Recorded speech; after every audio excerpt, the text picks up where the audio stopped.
also went up from Galilee, out of the city of Nazareth, into Judea, unto the city of David, which is called Bethleham, because he was of the house and lineage of David, to be taxed with Mary, his espoused wife, being great with child.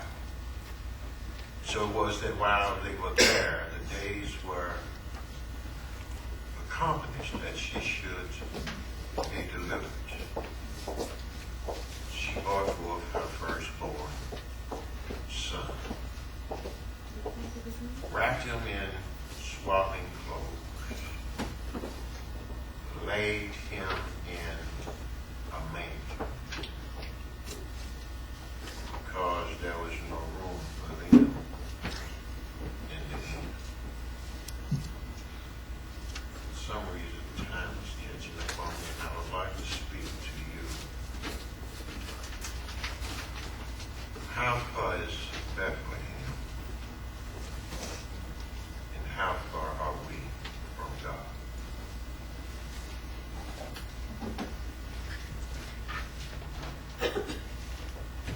If it is possible, there can be a great distance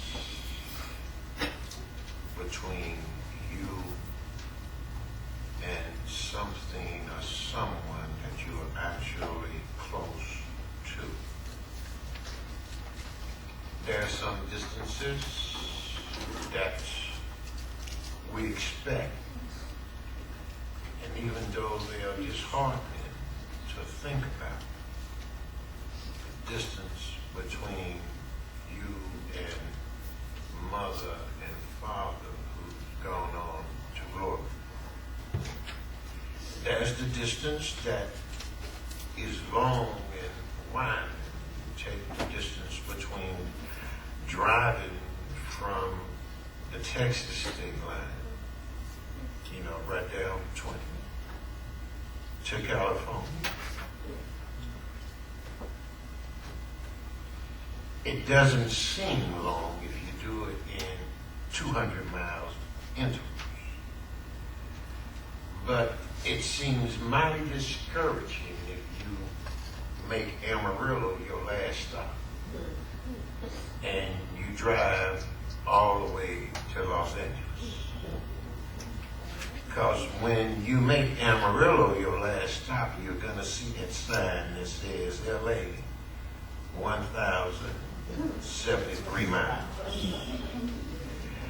Then suddenly, that seems like a very long way. Air travel has reduced the time that it takes to travel from Texas to LA to a matter of 2, maybe 3, maybe 4 hours. Hear you now, the distance is the same, but with the power of the jet, it's cut down. The time that it takes us to go from A to B is cut down. I remember driving from Dallas to New York City, which is further than the state line to LA. And Dolores said, "Are you going to stop anywhere?" I said, "No." She said, your back start hurting. I said, "Well, it's going to start hurting as soon as I start driving." She said, "Well, what are you going to do? You're going to get tired. You're going to get sleepy." I said, "Hon, the pain that's going to be from my back is going to be the only thing that keeps me going." And when I called her 23 hours later, she said, "Well," I said, "at the George Washington Bridge was crossing into Manhattan." She said, "Only 23 hours." I said, "It would have been 20. I had to stop and eat." It's a long distance from one side of the world to another.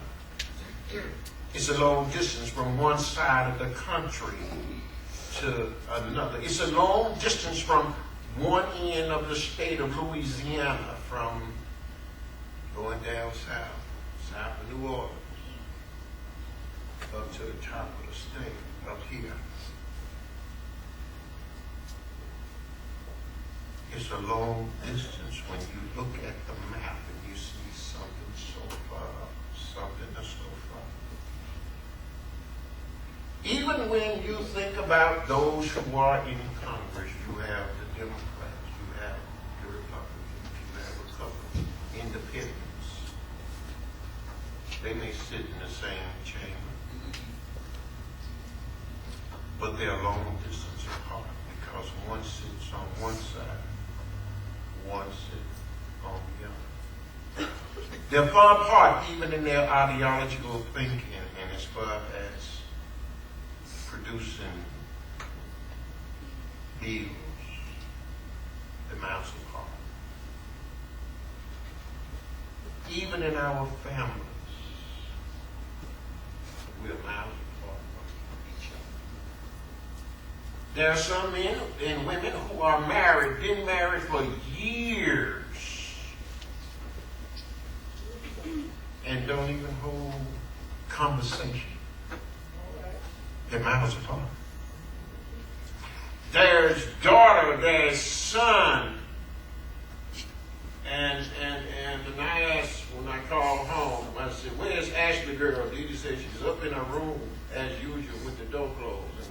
And I called her and said, "You need to be downstairs talking to your mom because you're miles apart. Because I'm not there doesn't mean you don't talk to mom. You talk to me, you talk my ear off from the time you've been born. I'm glad you get away from me."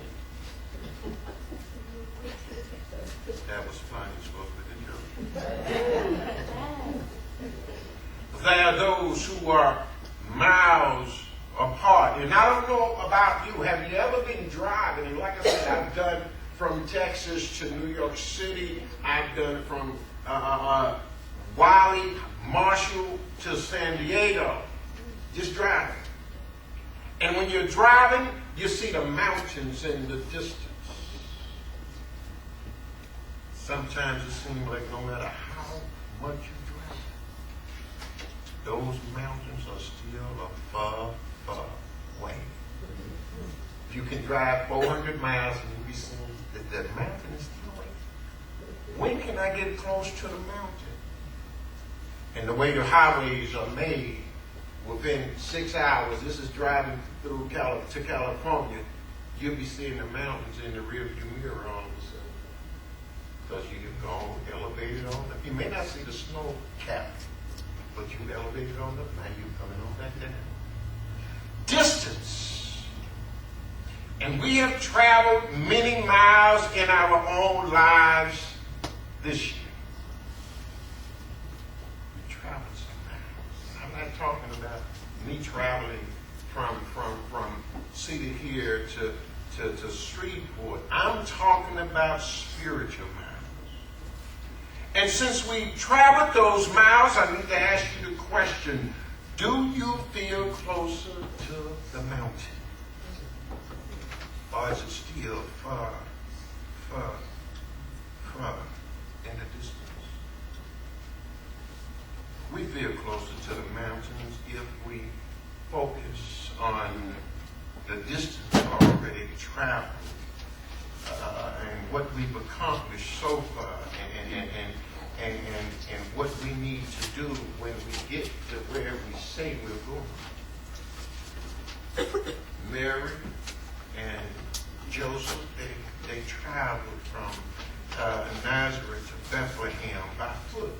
They walked. They had a donkey, and every now and then she would ride a little bit. And, you know, even though if she had Sun Airlines, somebody's airlines of today's standard, that would have been a short distance, but she walked. Now, I want you to picture this in your mind, and I want you to picture how it would be if you had to walk from Alexandria, Louisiana, up here